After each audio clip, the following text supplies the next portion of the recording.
మంగళగిరి నియోజకవర్గానికి ఒక master plan కూడా వేదిక మీద పెద్దలతో కలిసి మేము రూపొందించాం.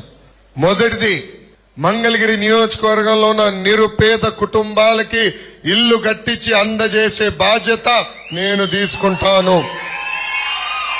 అందుకే ఆనాడు 20,000 ఇల్లు కట్టిస్తానని శిలాఫలకం కూడా వేస్తాం జరిగింది. రెండోది, మన నియోజకవర్గంలో ఎస్ఐడ్ భూములు, ప్రభుత్వ భూములు, ఇంకో పక్కన ఇరిగేషన్ భూములు, ఎండోమెంట్ భూముల్లో దశాబ్దాలుగా ఇల్లు కట్టుకుని నివసిస్తున్న వాళ్ళు ఉన్నారు. ఎన్నికల ముందల ఆ భూములన్నీ రెగ్యులరైజ్ చేస్తారని హామీ ఇచ్చి మాట తప్పింది ఈ ప్రభుత్వం. వాళ్ళు కూడా పిలిపిస్తున్నా, ఇక్కడ పసుపు జెండా ఎగరేయండి. మన ప్రభుత్వ అధికారంలోకి వచ్చిన మొదటి 2 సంవత్సరాలు అది రెగ్యులరైజ్ చేసే బాధ్యత మేము తీసుకుంటాం. ఇంకా తిట్కో ఇల్లు పరిస్థితులు మనం చూసాం. మౌలిక సదుపాయాలు లేక అక్కడ ప్రజలు అనేక ఇబ్బందులు ఎదుర్కొంటున్నారు. వాళ్ళకి మౌలిక సదుపాయాలు కల్పించే బాధ్యత మేము తీసుకుంటాం. ఇంకా U1 జోన్ రైతులకి ఎమ్మెల్యే గారు అనేక హామీలు ఇచ్చి ఇప్పుడు టోపీ పెట్టి ఆయన పారిపోయాడు. పాపం రైతులు అనేక ధర్నాలు చేశారు. ఆ U1 జోన్ ని కూడా రెగ్యులరైజ్ చేసే బాధ్యత మనం తీసుకుంటామని ఈ సభాముఖంగా తెలుపుతున్నాం.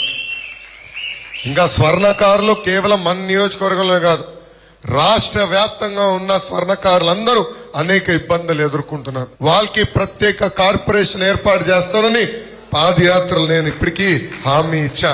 ఇంకా నియోజకవర్గంలో రోడ్ల పరిస్థితులు నాకన్నా మీకే బాగా తెలుసు. ట్రాఫిక్ కూడా విపరీతంగా పెరిగింది. కనీసం ఒక ఫ్లైఓవర్ గాని అండర్ పాస్ ఈ ప్రభుత్వం వేసే పరిస్థితులు లేదు. అది ఏర్పాటు చేసే బాధ్యత మనం తీసుకుంటాం. ఉప కులాల వారిగా మన నియోజకవర్గంలో కమ్యూనిటీ భవనాలు కడతాం. శ్మశానాల్లో కూడా అభివృద్ధి చేయాల్సిన బాధ్యత మనకుంది. తప్పనిసరిగా స్థలం కేటాయించి అన్ని గ్రామాల్లో శ్మశానాలు కూడా ఏర్పాటు చేసే బాధ్యత మన ప్రభుత్వం తీసుకుంటుందని ఈ సభాముఖంగా హామీ ఇస్తున్నాం. ఇంకా రైతాంగం కూడా తీవ్రంగా నష్టపోయింది. అకాల వర్షాల వల్ల పంట నష్టం అవుతే కనీసం వచ్చి చూసే పరిస్థితిలో ఈ ప్రభుత్వం లేదు. వాళ్ళకి నేను అండగా నిలబడతానని హామీ ఇస్తున్నా. ఇంకా మన నియోజకవర్గంలో తాగునీటి సమస్య తీవ్రంగా ఉంది. డ్రైన్లు కూడా ఎంత అధ్వానంగా ఉందో నాకన్నా మీకే బాగా తెలుసు. డ్రైన్లు కూడా భూగర్భ డ్రైనేజ్ చేసే బాధ్యత మనం తీసుకుంటామని ఈ సభాముఖం మీ అందరికి నేను తెలుపుతున్నాం.